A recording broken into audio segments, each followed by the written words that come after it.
안녕하세요. 전 외아들 하나 홀로 키운 60대 여성입니다. 결혼할 당시로 돌아가자면 전 남편과 애는 선원 낳고 키우자며 자식 욕심이 많았던 사람이었죠. 그러나 결혼은 현실이라고 결혼한 순간부터 참으로 힘들었어요. 결혼 전까지만 해도 부모님 집에 얹혀 살며 큰 굴곡 없이 살았지만 출가 외인이 된 순간부터 다가온 현실은 너무도 아팠습니다.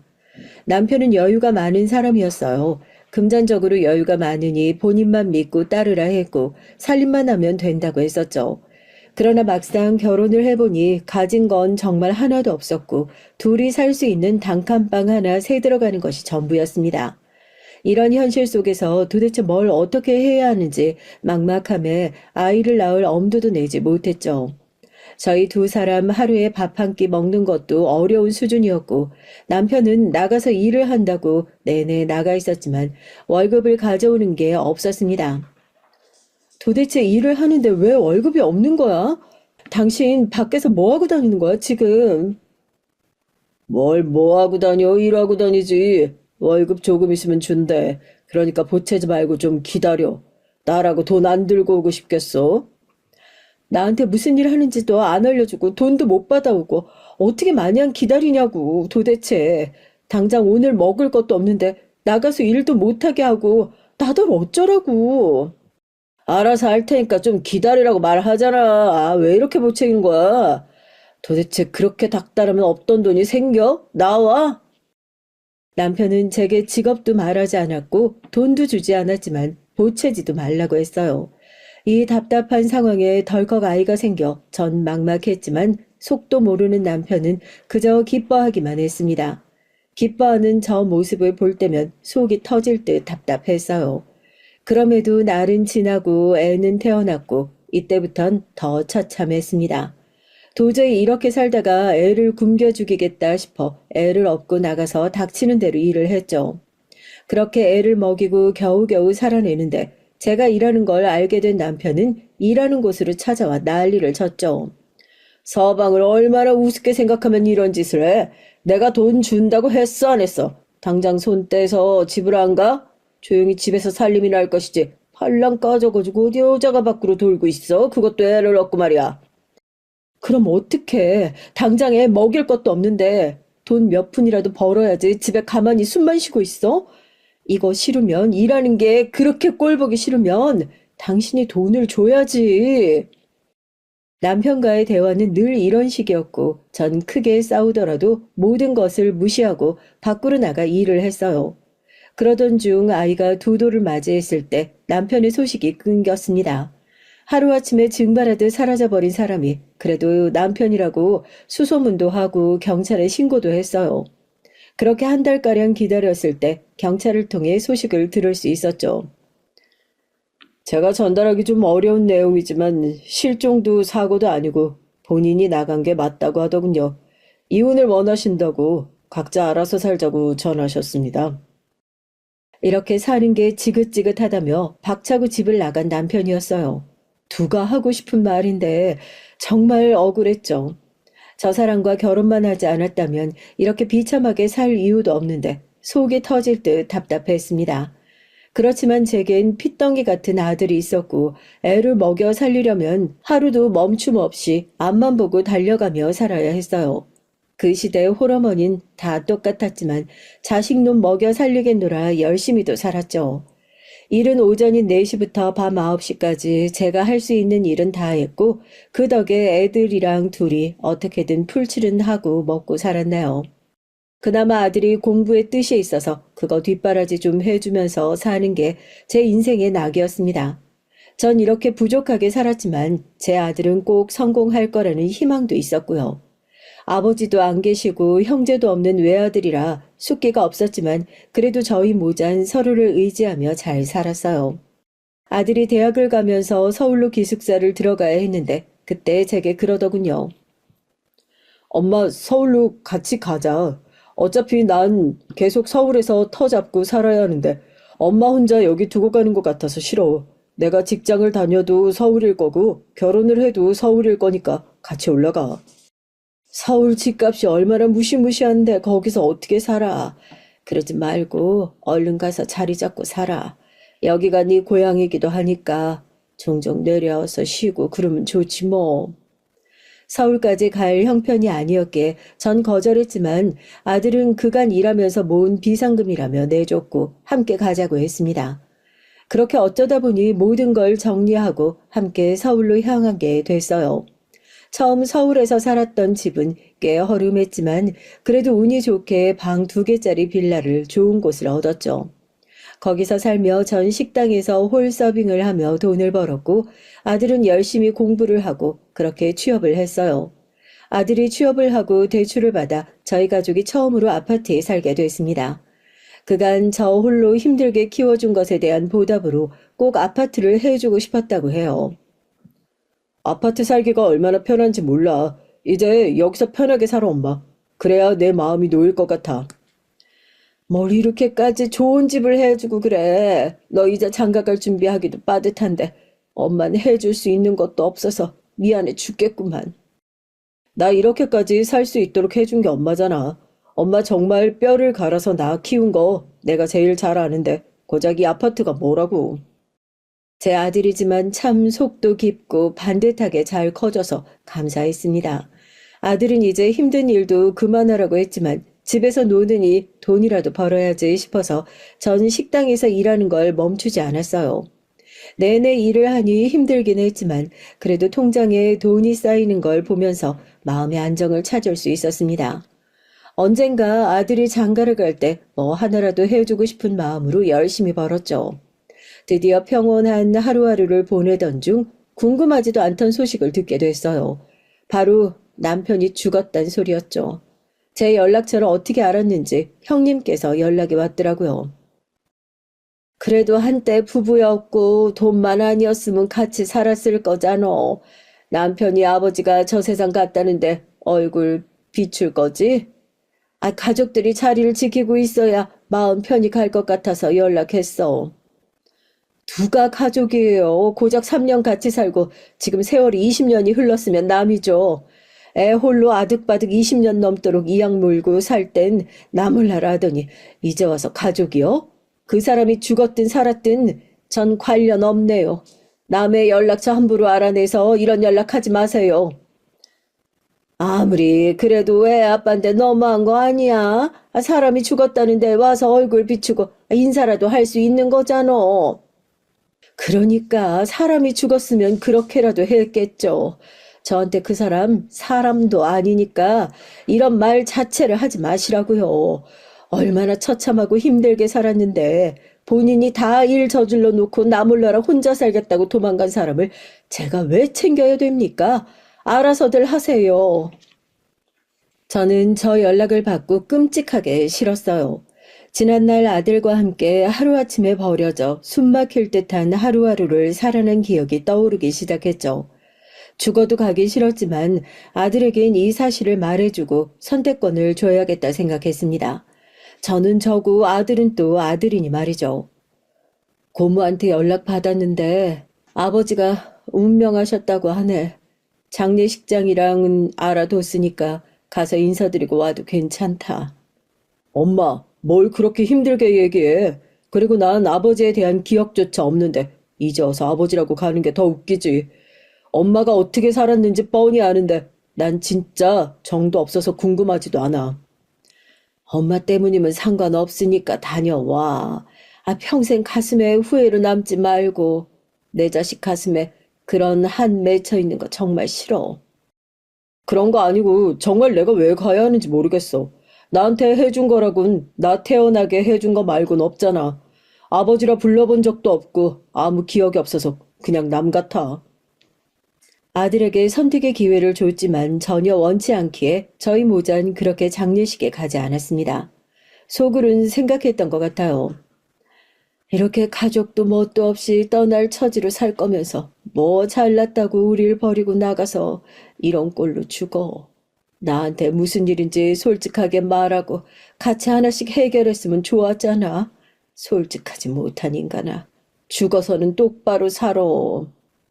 그렇게 속으로 인사를 하고 보내고 나니 한결 마음이 편해졌어요. 어디서 살았는지 죽었는지 가끔은 궁금했거든요. 그런데 아예 이렇게 소식을 듣고 나니 편했습니다.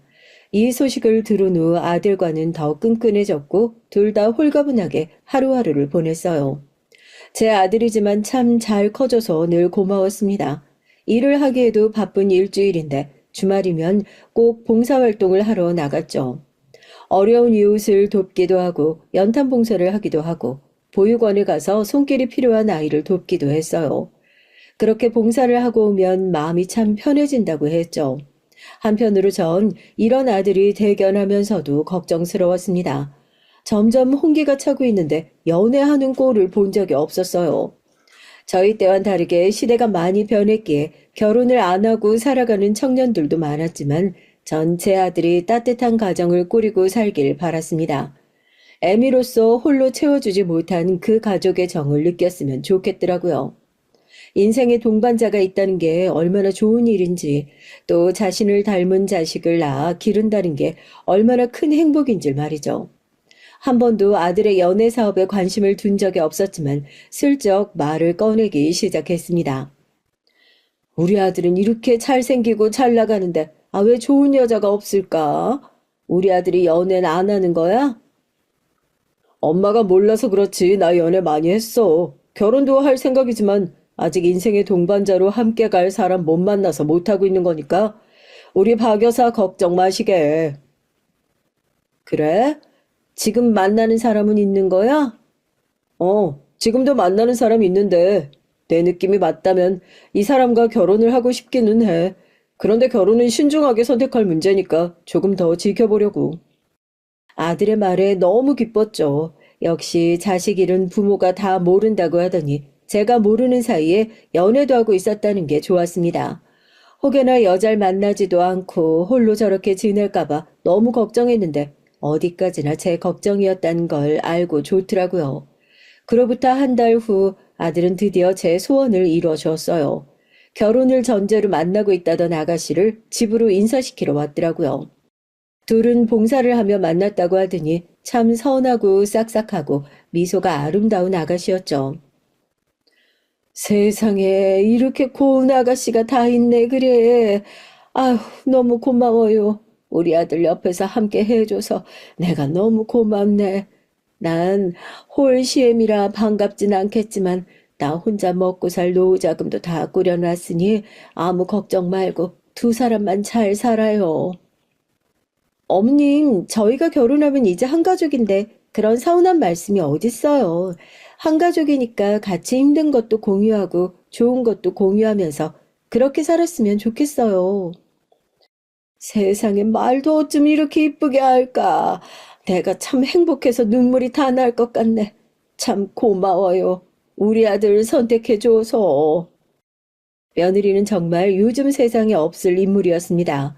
말을 참 예쁘게 하는데 그럴 때마다 안심이 됐죠. 또 사람 자체가 참 따뜻한 사람이라 외롭게 살았던 제 아들을 따뜻하게 품어줄 것 같았습니다. 광고 쪽 일을 한다고 하던데 원래도 야근이 많다던 며느린 나를 새기도 하고 참 힘들게 살았어요. 그걸 보는데 마음이 그렇게 쓰려서 제가 할 수 있는 건 많이 도왔습니다. 반찬이고 살림이고 할 시간도 없는 며느리를 대신해 허락을 받고 집에 가서 대신 청소도 해주고 냉장고를 채워주곤 했죠. 제가 이렇게 하면 며느린 늘 전화를 했어요. 어머님 퇴근하고 오니까 새벽이라 이제 전화 드리는데 냉장고 열고 깜짝 놀랐지 뭐예요? 제가 꽃게탕 노래 불렀는데 어떻게 아시고 꽃게탕을 해두셨어요. 너무 감사해요. 청소도 이렇게까지 해주시고 늘 죄송해서 어쩌죠? 며느리가 꽃게탕 먹고 싶어 한다고 귀뜸해주기에 내가 바로 했지. 그렇게 잠도 못 자고 바쁘게 사는데 이 정도는 시애미가 해줘야지.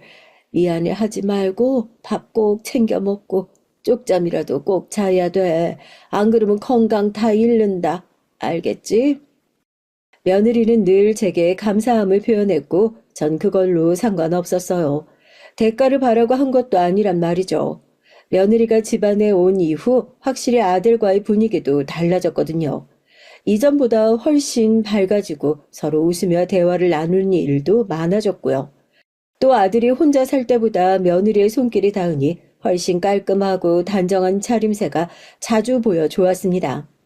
제가 가장 가까운 바로 옆에서 지켜보던 우리 아들 내외는 너무 잘 지내고 있었어요. 그런데 이상하게 어느 날부터 며느리가 발길도 끊고 집에도 못 오게 하기 시작했습니다. 심지어 하루가 멀다 하고 연락을 하더니 연락을 잘 안 받기 시작했어요. 뭔가 서운하기도 하고 한편으로는 아들 내외에게 무슨 일이 있나 싶어 걱정이 됐습니다. 아, 요즘 무슨 일이 있니? 연락도 없고 청소도 못하게 하고 아무래도 걱정이 앞서네. 언제까지 어머님께 집안일 맡길 수는 없잖아요. 일이 있는 게 아니라 그냥 일이 너무 바빠서 겨우 한숨 자고 출근하고 또 일하고 그러다 보니까 연락할 틈이 없었어요. 그 일랑은 연락 안 하세요? 아이, 그러니까 둘 다 연락을 잘 안 받아서 내가 걱정했지. 아이, 그리고 내가 살림 봐주면 어때? 난 상관없으니까 너 편한 대로 하자. 네, 어머님 안 오시는 게 제가 편해서요. 그냥 이제 그만해 주셨으면 좋겠어요. 한 번도 들어보지 못한 날이 서고 차가운 목소리에 조금 당황스러웠습니다. 그런데 또 한편으론 아들 내외가 결혼한 지도 2년이 지나가니 싸우는 일도 있을 거고 서로 안 맞는 것도 보일 거라 생각했어요. 이런 상황에 시어머니인 제가 자꾸 개입을 하면 아들 내외가 더 불편할 것 같아서 더 물어보지 않기로 했고 연락도 따로 하지 않았죠. 제가 연락을 따로 안 하니 정말 2달이 넘도록 조용한 아들 내외에 조금 당황스럽긴 했지만 나설 수 있는 것이 없어서 냅뒀습니다. 지인들에게 물어봤지만 의견이 2가지로 나뉘더라고요. 나서서 연락을 해보라는 의견도 있지만 자꾸 간섭하면 사이가 더 벌어지니 조용히 있으라는 말도 있었어요. 그래서 전 후자를 따라 조용히 있기로 한 것이죠. 이렇게 조용히 지내다 보니 벌써 연말이 다가오고 있었고 연말을 핑계로 아들 내외랑 식사를 해야겠다 싶었습니다. 제가 아들 내외를 좋은 곳으로 이끌어 함께 식사를 하면 어떨까 싶어서 좋은 곳을 알아보고 있었죠. 평소에 밖으로 잘 돌아다니지 않는 편이라 어딜 가야 할지 모르겠던 찰나에 지인들끼리 연말 모임을 호텔 레스토랑에서 한다고 나오라고 했죠. 가보고 괜찮으면 아들 내외를 데리고 또 와야겠다 싶어서 갔습니다.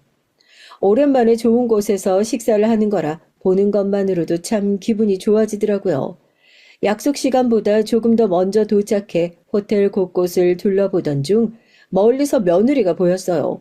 너무 반갑고 놀라워서 인사를 하려는데 그 옆엔 웬 중년의 남성이 보였고 며느리가 팔짱을 끼는 게 아니겠습니까? 순식간에 벌어진 일이라 순간 온몸이 굳어져 버렸지만 그들이 호텔로 향하는 엘리베이터를 타기에 저도 따라가야 했어요. 만약 이게 제가 생각하는 불륜이 맞다면 증거를 꼭 잡아야 했으니까 말입니다. 그러나 몇 층을 가는지 모르기에 며느리가 탄 엘리베이터를 타야 했는데 이건 너무 위험한 일이었죠. 그나마 다행인 건 호텔 레스토랑에 온다고 평소와 달리 화장도 하고 한껏 꾸며서 못 알아볼 수도 있겠다 싶었습니다. 급하게 전 스카프로 얼굴을 대충 가리고 엘리베이터에 마지막으로 탔어요. 그렇게 숨죽이고 엘리베이터에 타서 함께 올라가던 중 며느리가 내렸습니다. 전 걸리지 않게 숨소리도 내지 않고 그들 뒤를 쫓아갔고 팔짱을 끼고 중년 남성에게 아양을 부리는 며느리를 발견했어요. 오빠, 오빠, 왜 이렇게 내 말에 대답을 안 해줘요? 나 서운하게. 오늘은 우리 좋은 시간 보내는 거 맞죠? 맨날 뭐가 그렇게 바쁘다고. 내가 나를 다 준다는데 그걸 거부하고 일부러 가는 거야? 나 진짜 삐져요, 정말. 연말이고 좋은 호텔까지 왔으니까 오늘은 나 기대할게요, 회장님. 알겠으니까 조용히 들어가자. 이것 봐, 우리 회장님 맨날 나한테만 차가워. 나 진짜 삐질래. 평소에 전혀 들어보지 못한 말투와 표정, 그리고 행동에 전 기절할 뻔했습니다. 무엇보다 저랑 동년배로 보이던 그 남성에게 저럴 줄은 상상도 못했어요. 혹시 몰라 조용히 그것들을 영상으로 찍어놨고 한 호텔방으로 들어가고 문이 닫히는 순간 전 주저앉았습니다. 그리고 찍어둔 영상이 잘 찍혔는지 다시금 확인을 했죠. 이때부터 머릿속이 복잡했습니다. 이제 이걸 어떻게 해야 되지? 아들에게 가서 보여줘야 되나? 아니면 저 문을 열고 들어가야 돼? 아유, 경찰을 불러야 되나? 이런 일은 처음 겪는 거라 대처를 어떻게 해야 할지 모르겠더라고요. 무엇보다 이 사실을 알면 너무 큰 충격에 빠질 아들이 걱정스러웠습니다. 그렇게 고민하던 중 갑자기 그 호텔 방문이 열렸고 전 너무 놀라 벌떡 일어서서 엘리베이터 쪽으로 걸어갔어요. 그때 그 중년 남성이 저를 잡았습니다. 며느리 불륜 현장 목격해서 많이 놀라셨을 건데 모른 척 해주면 내가 당신 인생 펴드릴 수 있어요. 그러니까 아무것도 못 보고 못 들은 걸로 당분간은 조용히 좀 있어줄래요? 그게 무슨 말 같지도 않은 소리예요. 내가 제 시임인 건 또 어떻게 알고 이러는 거요? 딱 보아니 내 동년배 같은데 자식 버린 유부녀랑 그러고 싶수? 망측해라, 망측해. 난 분명히 말했어요. 조용히 지나치고 있으면 인생 펴준다고. 그런데 만약 입방정 떨어서 내 계획에 차질이라도 생기면 그땐 당신도 당신 아들도 가만히 안 둘 거요. 그러니 잘 선택하시게. 방귀 낀 놈이 성내는 것도 아니고 뭘 잘했다고 제게 저런 말을 하나 싶어서 어이가 없었어요. 그런데 계획이 있다는 그 말이 전 마음에 걸렸습니다. 뭔가 정말 불륜을 저지른 듯한 느낌도 아니었고 며느리에게 앙금이 있는 듯 보였어요. 무엇보다 어차피 이 사실을 알면 둘은 갈라서야 할 텐데 돈 한 푼이라도 아들에게 쥐어주는 것이 현명하다고 생각을 했죠. 그리해서 속이 터졌지만 그 회장이란 사람의 말을 듣고 당분간은 이 엄청난 일을 침묵하기로 했습니다. 제가 살아보니 돈이 인생의 전부는 아니지만 또 한편으로는 전부라는 것도 알거든요. 아무리 행복해도 돈이 없으면 불행해질 수밖에 없고 사람이 금전적으로 여유가 있으면 행복해지는 건 너무나 쉽죠. 그리해서 전 제 아들이 받을 충격과 상처를 돈으로나마 치유해주고 싶었습니다. 그 돈으로 여유가 생기면 본인이 하고 싶었던 일을 해볼 수 있는 기회가 생길 수도 있으니 말이죠. 그러나 침묵하는 건 너무도 괴로운 일이었어요. 넌지시 아들에게 전화를 해보니 아들은 이미 괴로워 보였습니다. 요즘 통 연락도 없고 무슨 일 없는 거지? 그냥 자꾸 사소한 일로 다투고 그래서 서로 노력하고 있어. 이렇게 맞춰 나가는 거겠지 뭐. 그런데 이젠 내가 싫은 건지 별걸로 다 트집 잡고 뭐라고 하니까 내가 어떻게 해야 하나 싶어. 많이 다퉈? 외박하거나 그러진 않고? 대화하다 짜증나면 집도 나가고 그래. 상황이 좀 많이 안 좋아서 엄마한테 연락 안 했는데 이게 회복될 기미가 안 보여서 그냥 말하는 거야. 그렇다고 따로 연락하고 그러진 말고. 며느린 대놓고 외박을 하기도 하고 모든 걸 아들에게 화살을 돌리고 있었습니다. 이걸 듣고 복장이 터질 것 같아 전 그 회장에게 연락을 했어요. 이보세요. 조용히 기다리길 3개월이 지났어요, 지금. 내 아들은 영문도 모르고 괴로움 속에 하루하루를 살아가고 있는데 도저히 어떻게 기다리란 말이에요. 더는 내 아들 괴로운 거 못 보겠고 난 며느리가 한 짓을 말해야겠어요. 엄연히 당신 잘못도 있으니까요. 당신 며느리란 여잔 사람이 아니고 악마니까 좀 기다려 달라고 내가 부탁한 겁니다. 제게도 외아들이 있었고 세상 부러울 것 없이 다 해주며 애지중지 그렇게 키웠어요. 그런데 그런 아들이 저 여자 때문에 유서 하나 써내고 세상을 떠났다면 그래서 애비인 내 인생을 바쳐 저 여자의 인생을 망치려 한다면 이해해 주겠소? 회장의 말은 너무 충격적이었습니다. 물론 제가 혼란스러웠던 건 말을 100%다 믿을 수 없다는 것 때문이었지만 통화를 해보니 아들을 언급할 때마다 떨리는 그 음성 하나로 전 같은 부모로서 진실이라는 걸 어느 정도 예상할 수 있었어요. 결국 회장과 따로 만나서 모든 얘기를 들을 수 있었습니다. 며느리는 어려서부터 남자들 간이고 쓸개고 빼먹던 사람이고 그러다 회장의 아들을 만났다고 해요. 무려 7년간의 연애를 하면서도 수많은 남자 등골을 빼먹었고 그럼에도 회장의 아들은 며느리를 너무 사랑해서 봐줬다고 합니다. 본인과 결혼하면 정신 차리고 살겠지, 돈을 더 주면 곁에 있겠지 그러면서 말이죠. 그걸 아는 며느리는 회장 아들에게 무려 7년간 돈을 뜯어냈고 연인 행세를 하며 잡아둔 겁니다.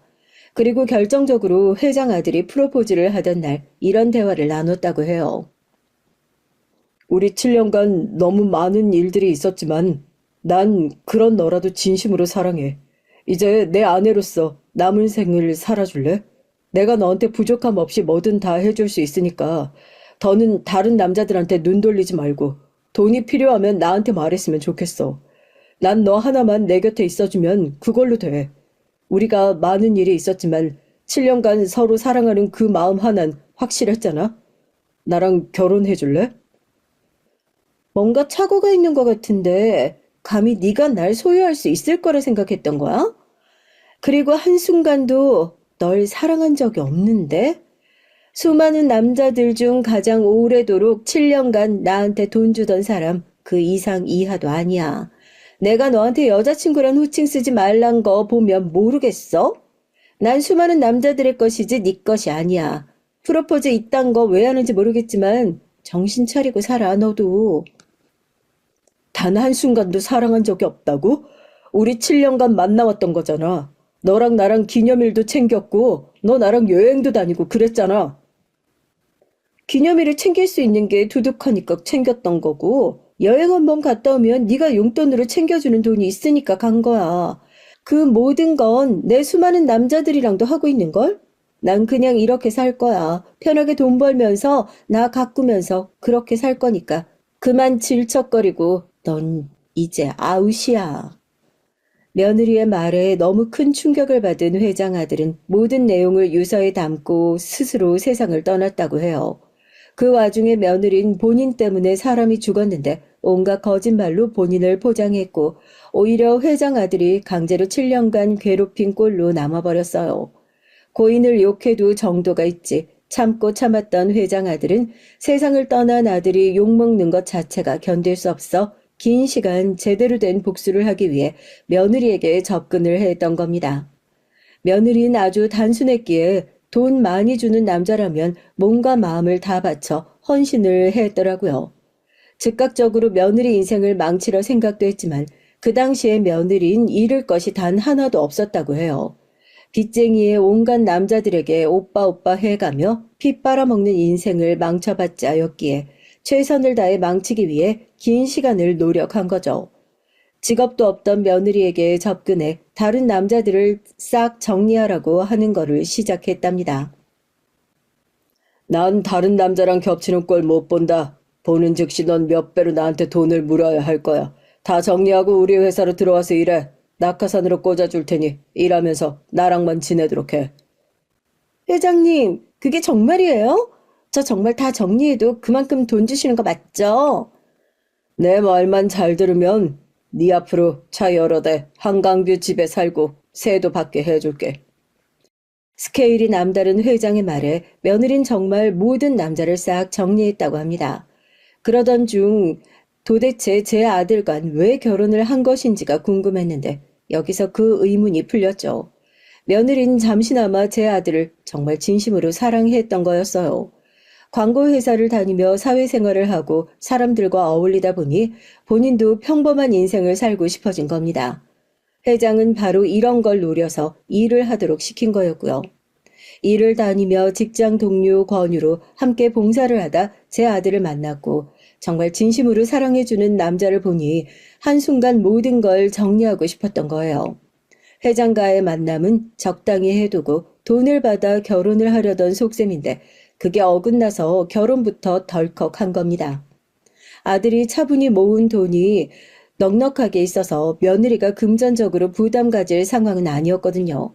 그렇게 결혼을 하고 지내던 며느리를 회장은 흔들었어요. 복수를 하기 위해서 말이죠. 나 몰래 결혼한다더니 이제 아예 현모양처로 살겠다 이거야? 너 나한테 돈 받을 거 있을 텐데 이거 계약 위반 아닌가 모르겠네. 회장님도 언젠가 저 버리실 거고 저 이제 조용히 살고 싶어요. 이렇게 회사 다니면서 사는 게 얼마나 큰 소소한 행복인지 너무 늦게 알았거든요. 그 돈은 약속하셨으니 주셔야죠. 그 후는 이제 안 만났으면 좋겠어요. 누구 맘대로? 한두 푼도 아니고 내가 너한테 그 큰 돈 주는데 넌 끝내겠다고? 너 같으면 주겠니? 이 시간 이후로 3개월간 네가 하는 거 보고 결정할게. 결국 며느린 돈의 유혹을 이기지 못했고 저 3개월간 회장의 수족으로 살았습니다. 물론 회장은 아들을 먼저 보낸 그 마음에 며느리애와 선 넘는 행동은 전혀 하지 않았고 그야말로 부려먹으며 자존심 자체를 짓밟아 버린 거였죠. 오히려 며느린 요구를 했다고 해요. 회장님, 저랑 안 하실 거예요?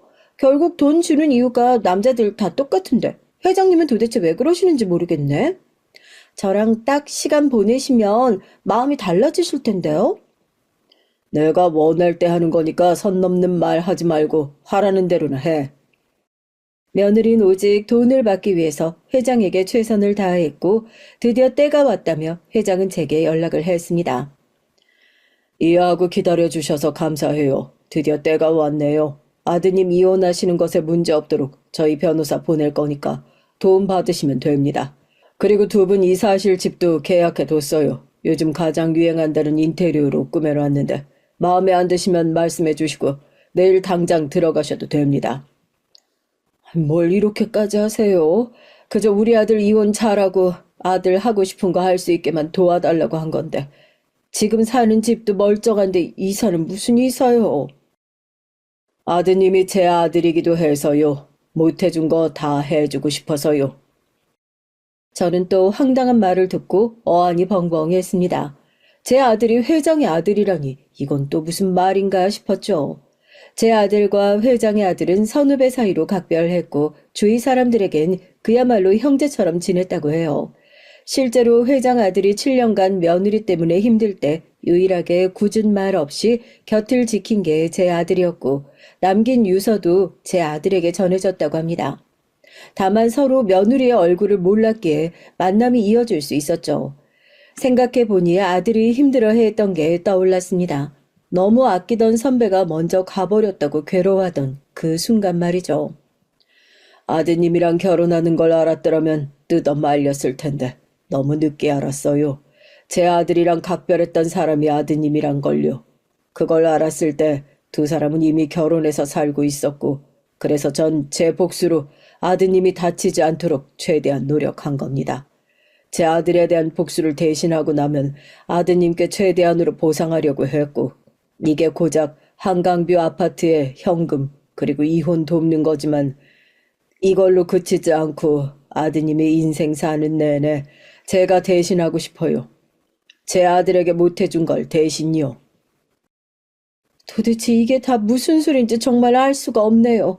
아무리 그래도 아드님이 그렇게 아끼던 사람인데 중간이라도 말을 해주셨어야지. 제 아들은 바보처럼 저렇게 3년을 허송세월로 보냈잖아요. 너무 미안합니다. 그렇지만 저 여자 처참하게 망가질 겁니다. 제가 저희 회사로 끌어들인 이유가 그게 다가 아니에요. 관심받는 걸 워낙 좋아하고 최대한 많은 사람들 앞에서 매장당하길 바라서 유튜브 촬영도 시켰고 SNS로 사람들과 소통도 많이 해요. 전 그 모든 곳에 공개적으로 까발릴 겁니다. 같이 해주세요. 거의 다 왔습니다. 제 아들이 다치는 건 원치 않았지만 한편으로 회장이 아들을 향한 그 간절한 마음을 잘 알았기에 전 함께 하기로 했어요. 아들에게 이 모든 사실을 고했고 너무 큰 충격을 받을 줄 알았지만 아들은 그렇지 않았어요. 형이랑 연관이 있다는 건 너무 충격이지만 저 사람에게 누군가 있을 거라는 거랑 비밀이 있을 거라는 건 예상하고 있어서 충격적이진 않아. 날 이렇게 배반한 것보다 형을 그렇게 떠나보낸 사람이 저 사람이라면 지구 끝까지 쫓아가서라도 망하게 하고 싶어. 회장님이랑 우리 같이 하자, 엄마. 엄마, 네가 받을 충격이 너무 걱정이라 쉽게 말도 못했어. 너 말대로 이렇게 된 이상 숨도 못 쉬게끔 만들어주자. 그게 우리의 복수 아니겠니? 아들과 대화를 나눈 후부턴 회장과 함께 셋이 만나서 일을 해결했습니다. 우선 며느리가 활동하던 유튜브 채널과 SNS에 공개적으로 그동안 벌인 일들과 살아온 것들에 대해 폭로하는 영상으로 도배를 했어요. 모든 사실을 알게 된 수많은 사람들은 며느리를 욕하기 시작했고 그야말로 매장을 당했습니다. 이렇게 입방아에 오르기 시작하면서 며느린 이전의 잘못들까지 댓글로 밝혀지기 시작했죠. 얘 언젠가 크게 터질 줄 알았네요. 제 애 낳고 같이 키우기로 했는데 그래서 대출까지 받아서 지가 원하는 집에 명품 가방에 다 해줬는데 하루아침에 제 허락도 없이 애를 고아원에 버리고 도망갔어요. 그 애 겨우 찾아서 지금 홀로 키우고 있는데 저 여자 어디 가면 볼 수 있나요? 저도 이거 고소할 수 있나요? 저 여자 때문에 제 친구 둘이나 죽을 뻔한 거 겨우 막았어요. 전 재산을 털었고 하다못해 친구 부모님 돈까지 건드려서 저 여자랑 잠적하고 정말 난리도 아니었습니다. 여전히 저런 인생 살고 있으니 정말 충격이네요. 이것도 고소 가능한가요? 저희가 상상했던 것보다 훨씬 더 지저분한 인생을 살았다는 것에 놀라웠어요. 회장이 정리한 것으로는 회사 돈도 횡령했고 동시다발적으로 며느리를 향한 고소건이 수십 개가 들어왔더라고요. 그러니 숨통이 막히지 어떻게 살겠습니까? 며느리는 회장을 찾아갔고 그곳에 아들과 함께 갔습니다. 저희는 본 척도 하지 않고 회장을 보자마자 무릎 꿇고 빌더군요. 회장님, 정말 죄송해요. 그의 아버지이신 줄 정말 몰랐습니다. 아니, 제가 다 잘못했어요. 이 상황 한 번만 해결해 주시면 저 정말 죄값 치르며 그렇게 살게요. 쥐 죽은 듯이 보이지 않고 살 테니까 제발 구해주세요. 네? 살려주세요. 저 정말 죽어요. 죽어라 차라리. 너 같은 게 죽어야지. 왜 잘못 없는 엄한 내 아들이 죽어야 했니? 내 아들뿐 아니라 너 하나 때문에 인생 망친 사람 몇인 줄 알아? 죽을 거면 너 혼자 조용히 죽지. 왜 사람들에게 피해를 주고 그렇게 살아? 넌 아직도 정신 못 차렸고 앞으로도 그럴 거다. 내 숨이 붙어있는 한 철저하게 못 살게 해줄 테니 그렇게 알고 찾아오지 마. 저 정말 어떻게 살려고 그러세요? 지금 고소한 것만 몇 개가 들어온 줄 아세요? 이거 다 수습도 할 수가 없어요. 제발요. 그래도 한때는 아드님이 사랑했던 여자인데 하늘에서 이 모습 보면 정말 좋아할 거라 생각하세요? 정신머리 나간 것 같으니라고 감히 내 아들을 입에 올려? 넌 멀었다. 근데 이럴 시간에 수습이나 하지 그래? 아직 한 발 남았는데. 회장의 말 끝에 또 다른 영상들이 돌아다녔습니다. 보니 제가 둘을 호텔에서 목격했던 바로 그날 나눈 대화였어요. 회장님, 딱 까놓고 그냥 전 스폰 받길 원해요. 제가 몸이고 마음이고 다 드릴 수 있으니까 회장님은 저한테 돈만 매달 주면 좋겠어요. 제가 유부녀인 것도 솔직히 상관없는 게 남편이랑 아무것도 안 해요. 죄책감이 없니? 내가 원하지도 않는다는데 나서는 너는 대체 무슨 생각인지 궁금하구나. 회장님, 저랑 대화 말고는 아무것도 안 하니까 돈 안 주시는 거잖아요. 그러니까 대화 말고 다른 거 하자는 거죠. 죄책감이 왜 들어요? 제가 돈 벌어다 주면 좋아할 텐데. 이 모든 대화를 남기려 그간 회장은 쇼를 해서 유도한 것이고 이것까지 폭로를 하자 며느린 정말 상상할 수 없을 정도로 매장을 당했어요. 결국 수습을 할 틈 없이 사건이 커지고 중대하게 며느린 교도소로 들어가 형을 살게 됐죠. 죄명이 너무 많아서 다 읊을 수도 없을 지경입니다. 저런 여자를 제 며느리로 받들며 살았다는 게 참으로 후회스럽고 한탄스럽지만 이제라도 죄값을 치르니 괜찮다고 생각하고 있어요. 심지어 아직까지도 며느리에게 당했던 사람들이 나오며 추가적으로 고소를 하고 있는 상황이라 교도소 안에서도 계속 재판을 받고 있습니다. 변호사의 말을 들어보니 절대 쉽게 나올 수가 없는 상황이라고 하더라고요. 물론 제 아들이 이 과정에서 많이 다치기도 했지만 또 다른 가족을 얻게 됐어요. 이 사건 때문에 회장과 전 정말 자주 만났고 처음엔 사건에 대한 얘기를 하다 자연스럽게 서로에 대한 얘기를 말하고 들어주길 반복했습니다. 그렇게 아무 이유 없이 만나 식사도 하고 차 한 잔을 마시기도 하며 서로에 대해 마음이 있다는 걸 확인했어요. 그리고 조심스럽게 회장이 말을 했죠. 참, 이 어지러운 상황 속에서 할 말은 아니지만 우리 진지하게 만나봐요. 내 평생에 먼저가 내 엄마 말고 여자는 없을 거라 생각했는데 아니라는 걸 이제야 알았어요. 다 늙어서 이게 무슨 주책인가 싶어서 몇 차례 거절하기도 했지만 제 마음에도 그이가 있었습니다. 그래서 천천히 만남을 갖다 이번 연도 봄에 재혼을 했어요. 지금은 회장님이 아닌 남편으로 함께 살고 있고 제 아들을 먼저 간 아들보다 더 극진하게 챙겨주고 있습니다. 아들 역시 저희 재혼을 너무 환영해 줬어요. 아들이 한동안은 충격과 상처로 힘들어하자 회장님이 그러셨죠. 그러지 말고 여행을 좀 다녀와 볼래? 그간 일하느라 못 가고 못 누린 것들 하나씩 누리다 보면 생각이 맑아질 것 같은데 어떠니? 그렇게 여행을 하고 돌아와서 남들보다 뒤처질까 봐 그게 무서워서요.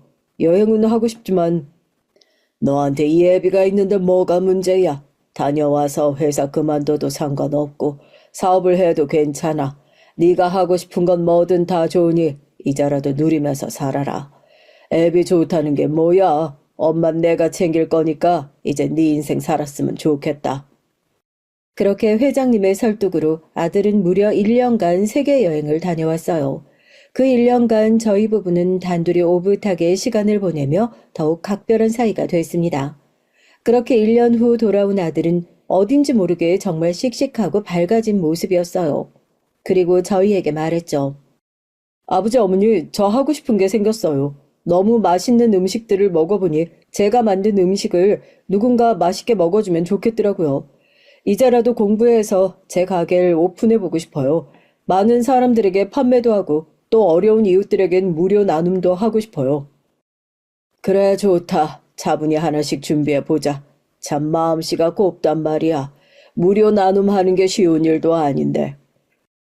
아버지가 돈이 많으니까 제가 이런 결정을 할 수 있었죠. 녀석 참. 그래 네 아버지가 더 열심히 벌 테니 넌 네가 하고 싶은 거 하면서 살아. 정말 아들이 하고 싶다는 건 뭐든 지원을 해줬기에 하루는 제가 물었습니다. 당신 너무 애를 감싸고 보호하는 거 아니에요? 저러다 뒤늦게 바람 들면 어쩌려고 그래. 적당히 해줘야지. 다 퍼주면 어떡해. 아직도 배 아파 낳은 아들 나보다 잘 모르네. 윤석이가 어디 그럴 인물이야. 내가 당장 100억 원을 통장에 보내도 100억 원을 죽을 때까지 현명하게 굴리며 살 인물이야. 내 아들은 그런 아들인데 당신 아들은 아닌가 봐. 뭐야, 말장난하기는. 우리 윤석이라고 해도 조금 걱정이라 그렇죠. 사업한다는 것도 그렇고. 내가 이 회사를 꾸려나가면서 수많은 사람을 만났고 겪으면서 살았어. 적어도 내 아들 윤석이가 어떤 인물인진 단번에 알았고 지내면서 보니 더 확실해졌어. 그러니 아들에 대한 걱정은 이제 그만하셔. 오히려 아들에 대해 더 깊이 알았고 둘이 보내는 시간이 더 많아졌습니다.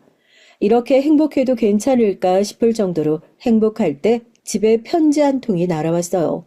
바로 며느리였죠. 부정 탈까봐 냅다 버리려고 하다 궁금해서 읽어봤습니다. 안녕하세요. 어머님 잘 지내고 계시더라고요. 전 이렇게 만신창이를 만들고 어머님도 그이도 회장님이랑 가족으로 살고 계신단 말 듣고 제가 배 아파 죽는 줄 알았거든요. 솔직히 억울하던데요. 전 부모 잘못 만나 사랑받아 본 적도 없으니 그게 뭔지도 모르고 그저 돈만 가져다 주면 좋아하니까 그래서 어떻게든 돈 벌어다 준 거였고 그럴 거면 남자들 등골 빼먹는 거 말고 더 확실한 게 없었어요. 근데 이게 정말 잘못이라고요? 지네들이 좋아서 준 거잖아요. 회장 아들도 그래요. 7년간 내가 언제 지랑 연애를 해준다고 했다고 혼자 난리치다가 차이니까 죽어놓고 그게 또 왜 제 잘못이에요? 전 그럼 이 세상 살다 100번은 넘게 죽었어야 했다고요. 지금도 계속 고소하고 있고 계속 형량은 늘어가는데 이젠 포기했네요. 그래서 억울해서 편지 써봤어요. 그렇게 당당하면 저 좀 찾아와서 얼굴 좀 보고 얘기하죠, 우리. 저 덕분에 회장이랑 결혼까지 하셨는데 설마 저 모른 척 하실 거 아니죠? 양심은 있다고 믿고 기다릴게요. 전 이 편지를 보며 많은 생각이 들었습니다. 지금쯤이면 속죄하고 살고 있겠지 싶었는데 여전히 피해의식에 쩔어 원망을 하고 있는 저 인생이 불쌍했어요. 그리하여 굳이 저희 가족은 저 여자를 보러 교도소까지 갔어요. 저와 회장님 그리고 제 아들 이렇게 저희 가족이 함께 앉아 있는 모습을 보고 깔깔 웃더군요. 우와 대박이다 진짜. 머릿속으로 상상은 해봤는데 눈으로 보니까 가관이잖아. 아줌마가 그 옆자리에 어울린다고 생각해요? 아니 사모님 소리 들으면서 사니까 진짜 좋죠. 당신도 명품으로 휘감고 있네. 왜? 돈 많은 회장 아빠 생기니까 인생이 막 신나고 좋아? 좋은데? 좋다 못해서 하늘 날 것 같은데. 이렇게 든든하고 훌륭한 사람이 내 아버지라는데 누가 싫어하겠어? 당신이라면 싫겠어? 왜? 뻔한 질문을 하고 그래. 여기까지 온 건 네 편지에 대한 답을 직접 눈으로 보여주려고 굳이 온 거야. 보다시피 우리 가족은 딱 이 모습으로 이렇게 지내고 있어. 그러니 도와줘라, 좋냐, 너무하다, 뭐 이런 말 이제 그만해. 왜 나만 이렇게 살아야 하냐고. 왜 나만 부모 잘못 만난 게 내 죄야? 너도 아빠 없이 살았으면서 어떻게 하루아침에 네가 회장 아들이냐고 왜? 네 엄마가 왜 회장 사모고 나는 아무리 노력하고 발버둥 쳐도 늘 그 자리에 있는데 왜 너희들은 그렇게 살고 있냐고 왜? 며느린 그야말로 악을 쓰며 울고불고 난리를 쳤고 정말 악기가 들린 줄 알았습니다. 한참을 홀로 쏟아내고 난리를 치다 지쳤는지 멍하니 절 보더군요. 그때 회장님이 입을 여셨죠. 네 인생 살아라 이제. 네가 저지른 일에 대한 책임지고 있는 그게 바로 네 인생이고 현실이야. 누구도 대신해 줄 수 없고 대가 없는 돈은 세상에 없다. 네가 남들 등쳐먹고 피눈물 흘리게 해서 가져간 돈은 다 이런 결과를 낳는 법이야.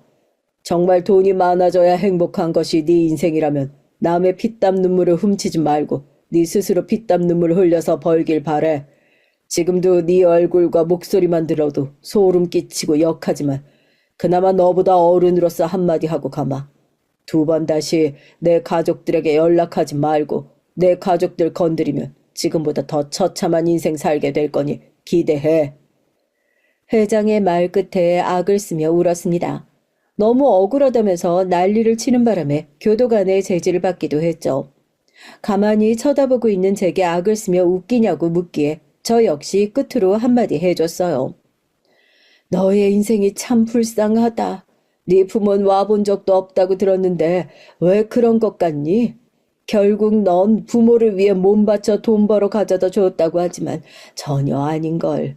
그들은 널 자식으로 넌 그들을 부모로 여긴 적이 단 한순간도 없었던 거 알잖니?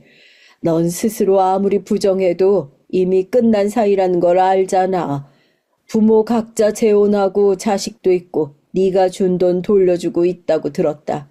계속 그렇게 살면 네 부모로 살지 않겠다고 했던 게 네 부모인데 넌 결국 부모 핑계로 네가 더럽게 사는 걸 합리화한 거야. 지금이라도 그걸 깨닫길 바란다. 도대체 언제 세상 밖으로 나올지 모르겠지만 그땐 적어도 사람처럼 살아야 하지 않겠니? 니들이 뭔데 나한테 훈계야. 내 부모가 뭘 하든 말든 니들이 뭐라고 그딴 말 하지 마. 나 뒤집어지는 걸 보고 싶어? 너희들끼리 그 행복이 뭐 얼마나 갈 것 같은데? 웃기지 말라고. 그래, 이 말은 해줘야지. 네가 원하던 돈, 명예, 가족, 모든 걸 우리는 이뤘다. 너 하나 덕분에 말이지. 이건 참 고맙네. 제 말 끝에 앉아있던 의자를 던지고 난리를 치는 바람에 면회는 모두 끝이 났어요. 끝까지 두 눈이 시뻘개질 정도로 표독스럽고 울고 난리를 치던 며느리의 모습은 보기 좋지 않았습니다. 그야말로 악기가 들린 것 같아 보였지만 저희는 한 번쯤 가서 말을 해야 한다고 생각했어요.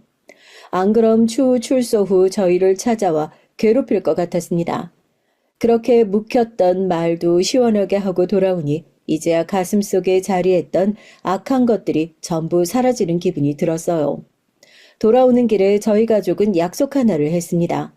이렇게 힘든 일도 다 견뎌내며 우리가 가족으로 살고 있으니 꼭 앞으로도 사소한 일도 함께 공유하며 그렇게 살자고 말이죠. 저는 노년에 이게 무슨 행복인가 싶어요. 절 위해 꽃다발을 사들고 퇴근하는 남편을 볼 때면 다 늙어 주책맞게 소녀 웃음이 나옵니다. 아직도 남편을 보면 설레고 부끄러워하는데 그 모습이 귀엽다고 해줄 때면 손살에 치면서도 기분이 좋아요. 아들이 또다시 누군가를 만나 결혼을 하든 홀로 살든 저희 부부는 이렇게 살아가겠죠. 서로 의지하고 아들을 나눠 살며 말입니다. 인생은 참 생각대로 흐르는 법이 없지만 가끔은 예상을 벗어나는 그 인생이 더 행복한 것 같네요. 안녕하세요. 저는 작은 네일샵을 운영하고 있는 30대 초반의 여성입니다. 최근 파혼을 하고 아직은 완벽하게 정리가 되지 않았어요. 물론 머리론 그따위 짚하고 빨리 손절한 것이 정말 다행이다 싶으면서도 마음은 좀 복잡하네요. 아마 제 얘기를 듣고 나면 도대체 어떻게 미련이 남을 수 있냐고 하시겠지만 워낙 제가 많이 좋아했던 남자라 쉽지 않더라고요. 남자친구를 처음 만난 건 봉사활동을 다니는 동호회였어요.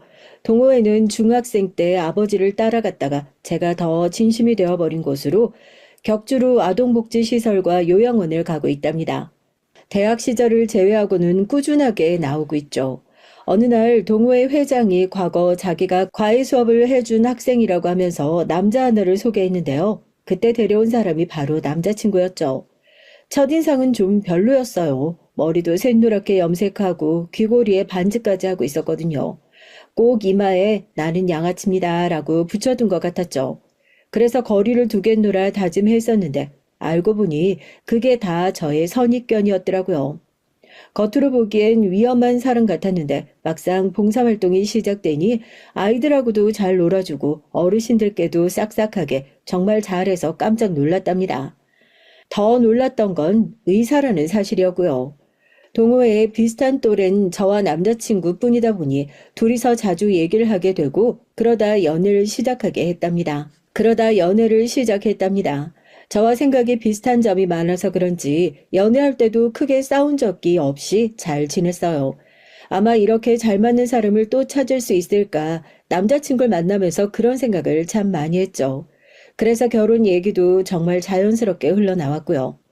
남자친구에 대한 자랑을 하라고 한다면 한도 끝도 없이 할 수 있지만 이상한 점이 딱 하나 있었습니다. 남자친구는 가족에 대한 얘기가 나오면 조개가 입을 다물듯 입을 일자로 굳히고 말을 아꼈죠. 사적인 부분이라 당연히 그럴 수 있다고 생각했지만 사귀는 기간이 3년이 넘어가면서 왜 남자친구가 가족 얘기를 숨기는 것일까 의문이 들기 시작했어요. 결혼을 결정하고 나선 남자친구에게 직접적으로 물어보기도 했죠. 결혼까지 약속을 했는데 숨길 필요가 뭐가 있겠냐 싶었거든요. 그럼에도 남자친구는 자신이 정리가 되면 얘기를 해주겠다는 말로 상황을 피하기만 했어요. 우리 결혼까지 약속한 마당에 가족들은 언제 소개시켜 줄 거야? 적어도 미리 인사를 드려야 될 거 아니야. 자기는 우리 가족들하고 다 만났으면서. 조금만 더 시간을 주면 안 될까? 아직 내가 준비가 안 됐어. 아니, 가족 시켜주는데 자기가 무슨 준비를 해야 되는데? 자기 혹시 무슨 출생의 비밀 이런 거라도 있어? 그래서 그래? 설마 드라마 너무 많이 본 거 아니야? 그런 일 있을 리가. 하여튼 내가 마음의 준비가 되면 하나도 빠짐없이 다 얘기할게. 그러니까 조금만 기다려줘.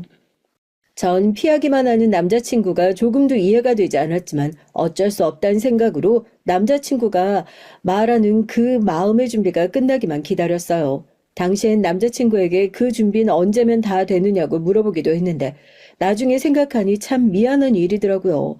얼마나 말하기 힘들었을까. 가족이란 이름으로 묶여있다는 이유만으로 고통받을 수 있다는 사실을 간과한 것이 너무나도 미안하더라고요. 남자친구의 가족들을 만난 건 결혼을 약속하고도 한참이 지난 후였습니다. 드디어 마음의 준비가 끝났는지 남자친구가 집으로 절 초대했죠. 나름 설레는 마음을 안고 집을 찾아간 전 어떤 선물을 챙겨가야 하나 고민을 많이 했어요. 남자친구에게 예비 시어머니께서 좋아하시는 것이 무엇냐고 물었지만 말을 돌리기만 하고 대답이 없었죠. 전 무난하게 꽃과 홍삼을 준비했습니다. 주변 동기들이 알려주더라고요. 전 남자친구의 집에 들어가기도 전에 입을 딱 벌릴 수밖에 없었어요. 저희 집도 작은 편은 아니었지만 남자친구의 집은 정말이지 저희 집과는 차원이 달랐거든요. 거대한 대문을 열고 들어가니 정원이 눈앞에 펼쳐지는데 곳곳에 조명이 진짜 예쁘더라고요. 전 남자친구에게 진짜 이 집이 남자친구의 본가냐고 물었죠. 남자친구는 집만 클 뿐이라고 하면서 제게 너무 긴장하지 말라고 해줬습니다. 현관을 열고 안으로 들어서자 맨 앞엔 남자친구와 똑 닮은 여자가 서 있더라고요. 그 여잔 자신이 남자친구의 누나라고 하면서 먼저 손을 내밀었죠. 전 떨리는 마음으로 손을 마주잡곤 웃으며 인사를 했습니다. 그때였어요. 뒤에서 헛기침 소리가 나더니 나이 지긋한 한 분이 제 쪽으로 성큼성큼 걸어오셨죠. 그리곤 저를 위아래로 훑어보시곤 제가 들고 있는 가방을 이리저리 보시더라고요. 당황스러웠던 전 남자친구를 바라봤고 남자친구는 예비 시어머니에게 인사도 없이 무슨 무례냐고 했죠. 하지만 예비 시어머니께선 제가 입은 옷, 들고 있는 가방, 그리고 선물까지 꼼꼼하게 보시곤 잠시 생각에 잠기신 것 같았습니다. 그 알 수 없는 분위기를 견디지 못한 전 먼저 인사를 했죠. 안녕하세요, 어머니. 이렇게 초대해 주셔서 감사합니다. 초대는 무슨, 우리가 원한 것도 아닌데 그런 인사치레 하지 말고. 그나저나 못 보던 가방인데 어디 브랜드야? 아, 이 가방이요? 아, 이건 제가 만든 거예요. 가죽 공예를 배우고 있어서요. 뭐? 직접 만들었다고? 시댁이 될지도 모르는 집에 인사하러 오는데 그런 걸 들고 왔단 말이야? 어처구니가 없어서. 이상한 말씀 하지 마세요. 그게 뭐 어때서요? 그리고 손님을 현관에 세워두는 법이 어디 있어요? 예비 시어머니께선 뭐가 그렇게 불만이신지 몸을 팽 돌리시곤 거실로 가셨습니다. 전 실수한 것이라도 있느냐고 남자친구에게 물었지만 남자친구는 묵묵하게 고개만 저었죠. 거실에 앉은 제게 시댁 식구들은 이것저것 물어보기 시작했습니다. 어떤 일을 하고 있는지, 학교는 어딜 나왔는지 등을 말이죠. 전 미국에서 대학을 나왔다는 사실과 디자인을 전공했다는 얘기를 했어요. 예비 시어머니께선 제가 대학을 외국에서 나왔다는 사실에 흥미를 보이시더라고요. 하지만 그것도 잠시 디자인을 전공해서 그쪽과 관련된 일을 하고 있다는 것에 혀를 차셨습니다. 어쩜 이렇게 안 맞을 수가 있는지. 그렇게 해가지고 우리 아들 내조 제대로 하겠어?